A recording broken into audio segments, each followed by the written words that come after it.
What's up, guys? I'm Jay with the Football Station. Today, I have for you our 2021 mock draft version 2. We threw in some trades, nothing too crazy though, so let's get right into it. Alright, for the first pick to the Jacksonville Jaguars, he's been the consensus #1 pick with the media and everybody else, since he entered the NCAA. It's Trevor Lawrence. He's got a great arm, good mobility, great vision with the ball. Even his new soon-to-be head coach, Urban Meyer, when he was commentating, said that he could be considered the best quarterback in college football ever. The kid had 10,098 passing yards, 90 touchdowns, 17 interceptions, 67% completion rating, and 18 rushing touchdowns as well through his 3-year career at Clemson. I just don't see anybody else going here. All right, with pick number 2 to the New York Jets. Again, this is kind of consensus around the league. A lot of people have him going here. It's Zach Wilson out of BYU. This year, he showed, a lot of great mobility. He's got a strong arm, great ball placement on deep routes. Over his 3-year career at BYU, he was 67% completion percentage, about 7,600 yards, 56 touchdowns, 15 interceptions, and another 15 rushing touchdowns. Now, personally, I'm not too high on Zach Wilson. I think he is maybe that one-year wonder kind of guy coming into the league, which boosted his, draft stock quite a bit. But that's just my opinion. It's going to be up to him to, kind of prove the doubters wrong, and we'll see if he does that. All right, on to pick number 3. This is where I believe things get interesting. I see Carolina actually jumping in front of their division rival Falcons to pick up Justin Fields out of OSU. In my opinion, Fields is the second best quarterback in this class. He's considered the second highest graded quarterback since 2018, just behind Trevor Lawrence. I believe he possesses the physical tools, the arm, and the ability to throw from multiple angles, similar to Mahomes, to be very good in the NFL. In his 2 years at Ohio State, he had 5,700 yards, 53 touchdowns, only 9 interceptions, and then 15 rushing touchdowns on top of that. I do believe that he is going to need development over time, which I think Carolina is a good spot. They can decide to either throw him into the fire, or if they decide to keep Bridgewater for another year or two, they can use him to help develop Fields. But I believe they've got a really good quarterback on their hands right here at number 3. All right, at pick number 4, the way I see it, Atlanta sees their quarterback go off the board, so they decide to rack up some more picks to help this rebuild process that they've got going on over there. And I believe they trade with the San Francisco 49ers, who decided to jump up and grab their QB. I do not believe, no matter how many media outlets say that they're content with Jimmy G. So I think they trade up here and grab Trey Lance out of North Dakota State University.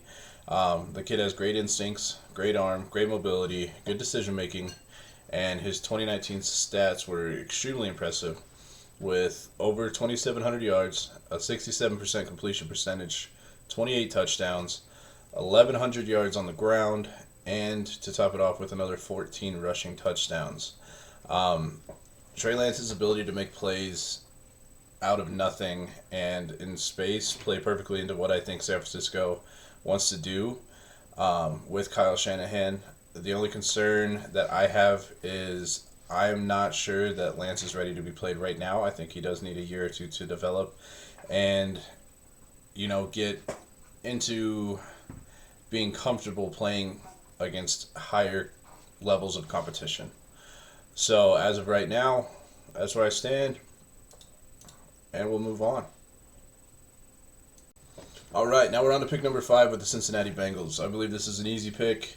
They go ahead and they pick the best lineman in the draft by a long shot, in Penei Sewell out of Oregon. He's strong, quick, kind of your prototypical left tackle, something that they need to help protect Joe Burrow, their franchise quarterback, as their offensive line was atrocious last year. And yeah, like I said, I think this is an easy pick. On to the next.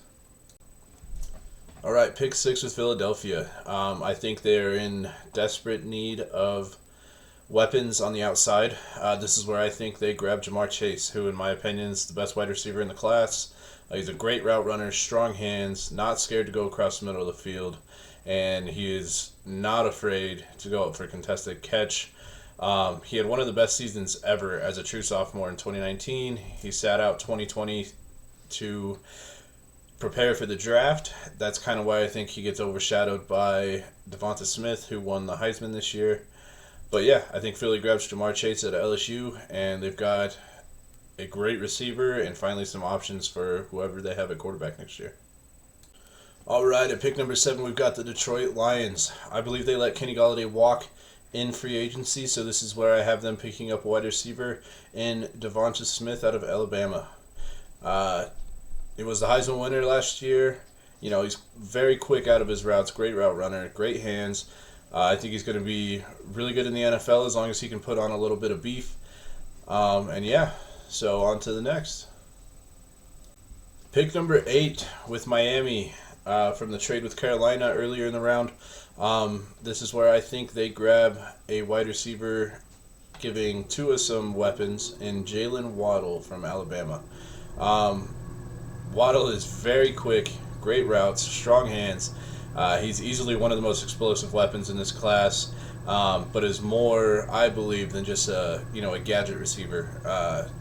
Dude is a monster when it comes to yards after catch. He's fierce and decisive when it comes to route running. He's also very competitive in contested catch situations. I think Miami gets a really good weapon here that complements Devontae Parker, and in my personal opinion, I believe he's a better pickup than Devonta Smith. At pick number 9, we've got the Denver Broncos. And after parting ways with A.J. Boye, I think this is where they pick up their replacement corner in Caleb Farley out of Virginia Tech. Honestly, it's going to come down to Farley and Patrick Surtain here. But I expect them to take Farley. I think he's got the physical skill set and size to mold into someone like Jalen Ramsey. I think he can become a true shutdown press man corner very, very quick in the future. And at pick 10, we've got the Dallas Cowboys. This is where I think they pick up some secondary help as well in Patrick Surtain II. He is very well developed. He plays level-headed at all times, not really ever out of position. He does have long arms and a big frame, which is what we all know defensive coordinator Dan Quinn loves in his Seattle cover 3 zone. I do believe that Surtain does have a little bit of issues with penalties. He's very handsy, but that does translate to him being very physical at the point of attack, and I think he's a good pick here at number 10 for Dallas. And now we've got the New York Giants here at number 11. This is where I think they finally decide they're done with waiting for Evan Ingram to develop, and they go out and they get the best tight end in the class, Kyle Pitts out of Florida. This kid's amazing. He's got wide receiver speed, hands, and route running ability. He's got great size, and he's not afraid to get in there and get dirty and block in the run game. I think they've got a great weapon on their hands here at number 11. And so let's move on. At pick 12, we've got the Falcons, where they traded back with the 49ers early in the round. And this is where I think they grab the defensive help that they greatly need in Micah Parsons, the outside linebacker for Penn State.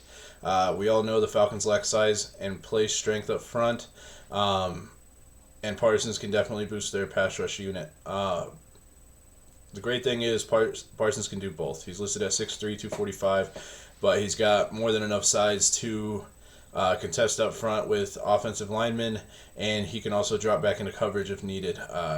He did come out and say that he thinks of himself more as a outside linebacker / pass rusher, which I believe the Falcons need help at in both dimensions.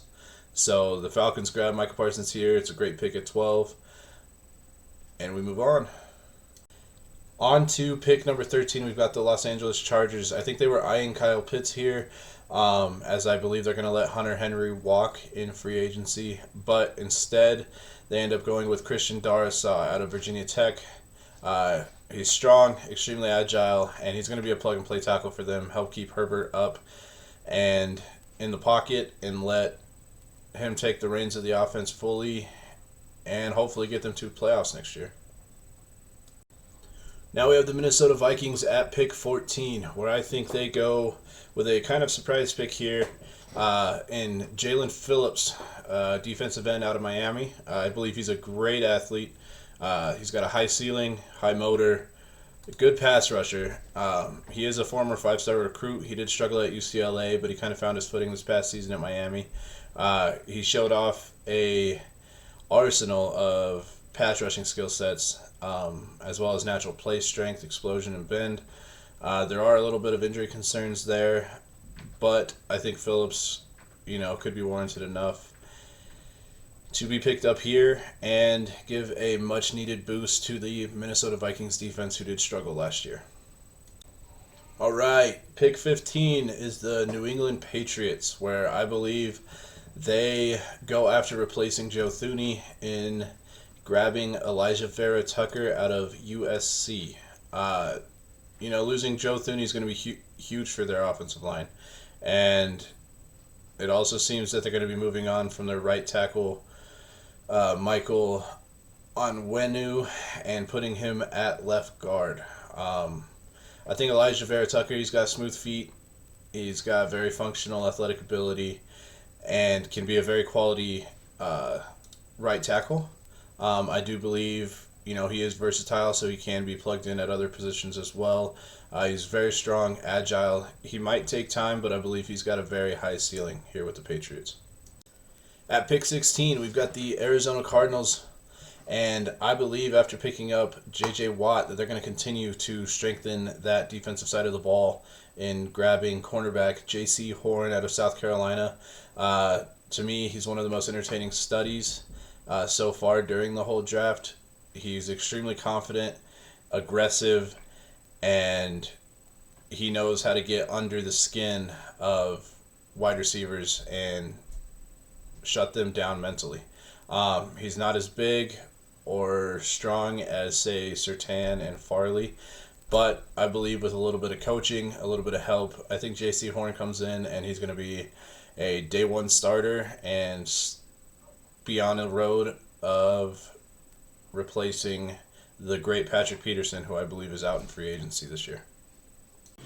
And now at pick 17, we have the Oakland Raiders, where I think they grab some help on the defensive side as well in drafting Jeremiah Owusu-Koramoah out of Notre Dame. The Raiders desperately need to address every level of their defense, but I think getting a guy like Koramoah in there to kind of head things up at linebacker is a great idea for them. He's got great speed and physicality. He is more of that prototypical size for linebacker at the moment, somewhat of a Deion Jones or Devin White kind of size and speed. He's great in man coverage and extremely willing to get, down and dirty up in the trenches and, make some plays in the run game as well. I think they've got a great linebacker here at pick 17 and puts them on the right path for their defense. And now at pick 18, we got Miami up again. This is where I think they go after helping protect Tua and grabbing Rashawn Slater out of Northwestern. This guy, I believe, is the most versatile offensive lineman in the class. He's going to be able to go up and slot into multiple spots right at the beginning. I believe coming into the league, he's going to be able to start or back up at all 5 positions up front in a pinch. And I believe they get great value here at 18 in drafting Rashawn Slater.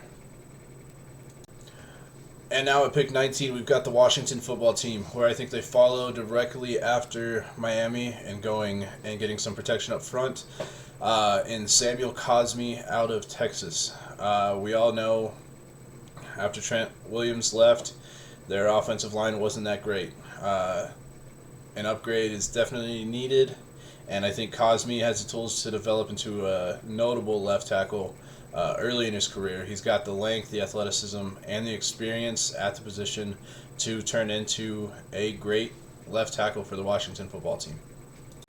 At pick number 20, we've got the Chicago Bears, where I believe they go after Allen Robinson's predecessor, as I believe he's gone in free agency, and they grab Rashad Bateman out of Minnesota. I believe this kid is better than a lot of people believe and might even be worth higher than the pick 20. He's an outstanding route runner. He's got a smooth athletic profile. He's got the long body, long arms, sticky hands. He flashed glimpses of dominance in the FCS, and I believe that this guy comes in right away, day one, and proves that he is better than pick number 20 right away.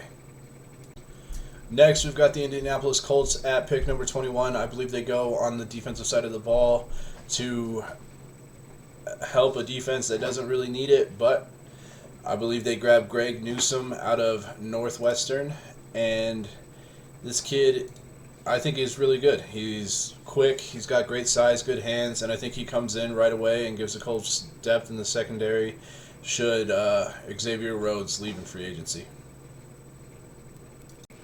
Okay, and next we have pick number 22, which is the Tennessee Titans. This is where I think they go and get some edge help in Gregory Rousseau out of Miami. He did opt out of the 2020 season to prepare for the NFL draft, but in 2019, he registered 15.5 sacks.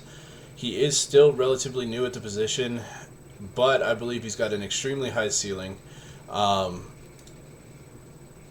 And I think he's actually viewed higher among NFL front offices than he is by the media.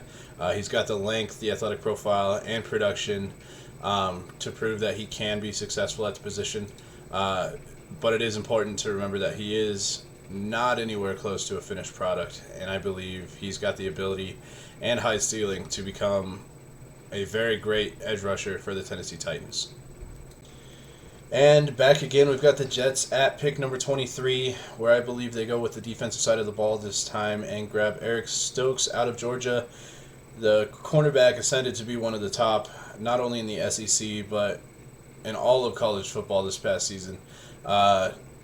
I think he possesses a smooth profile, great instincts, good size, and I believe he's going to be able to fit into a variety of different coverages and help out the Jets right away from the beginning. At pick number 24, we've got the Pittsburgh Steelers, where I think after the announcement of Marquise Pouncey retiring, it's time to draft a replacement. And I believe they're going to go after Landon Dickerson out of Alabama. He's strong, agile, and I believe he can plug and play right away at the center position. Next up at pick 25, we've got the Jacksonville Jaguars again. I believe that they're going to go on some defensive help and grab Christian Barmore, the defensive tackle out of Alabama. He honestly was my number one defensive tackle coming into the season. It did take a while to get going, but I believe that this defense, who is sorely missing Calais Campbell, needs this plug-and-play defensive tackle in the first round to help that defense square up. At pick 26, we've got Cleveland, where I think they go with the Tulsa product in Zaven Collins. He had 4 sacks, 4 interceptions, including 2 pick sixes, and 2 forced fumbles during his breakout 2020 season. At 6'4", 260, he moves with the fluidity of the modern-day linebacker. Think of Devin White. I think they've got a good prospect in him, being able to play him off ball in early downs and coming down to the line of scrimmage on obviously passing downs. I think he's going to be great straight out of the gate. All right, next up, we've got pick number 27 with the Baltimore Ravens. This is where I think they go as well on the defensive side of the ball and grab Kwity Paye, defensive lineman out of Michigan. Talent like Kwity Paye, he's too much to pass up on here at 27. He's got a combination of physical tools. The Ravens would be in good hands on the edge inside of that 3-4 front for years to come, being able to learn under the likes of Calais Campbell. I believe Kwity Paye is just too good to pass up here at 27. And now at pick 28, we've got the New Orleans Saints, where I believe they kind of reach a little bit, and they grab Mac Jones out of Alabama. Breeze might be coming back. We're not 100% sure. And if they do re-sign Jameis Winston, Jones provides an additional option to try and replace Drew Brees. Mac Jones, he's a fit as an accurate thrower and good decision maker. And under Sean Payton, you never know. At pick 29, we got the Green Bay Packers. And now everybody wants one, so we gave him one. A wide receiver, Kadarius Toney out of Florida. I believe, as well as everybody else, that they need someone to help complement Devontae Adams. I believe Kadarius Toney has the tools to come in and be an elite underneath weapon. He excels in yards after catch. His contact balance and agility are among the best I've ever seen, personally. He can definitely become a weapon that can produce after the catch for Aaron Rodgers and can fill that Randall Cobb void that's been missing for the past couple of years. And now coming in at pick number 30, we've got the Buffalo Bills. I believe they go after a defender in replacement of J.J. Watt since they lost the race there to Arizona. And I believe they grabbed Ronnie Perkins out of Oklahoma. This guy, he was one of my top edge rushers coming into this year. And I believe he might be the most well-rounded pass rusher in the 2021 class. He was dominant against elite tackles and consistently showed a high motor on the field. And he's great in the run, and I believe the Bills definitely grab a good one here at 30 and improve that already dominant defensive line. At pick 31, we've got the Kansas City Chiefs, where I think after an abysmal showing by their offensive line in the Super Bowl, they grab some help in Jalen Mayfield out of Michigan. He's an extremely versatile tackle or guard, and I think he could help replace Eric Fisher on the blind side. He's got smooth feet, strong hands, natural athletic ability. I give him an extremely high ceiling, and I think he's got flashes of dominance at the point of attack and will help that offensive line straight out of the gate. Rounding out the first round with pick number 32, the Tampa Bay Buccaneers draft a defensive end in Azeez Ojulari out of Georgia.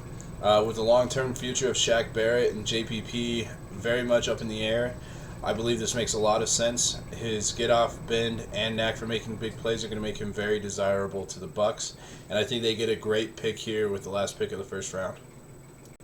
Now, thank you guys so much for watching. Don't forget to like, comment, subscribe, and follow our socials.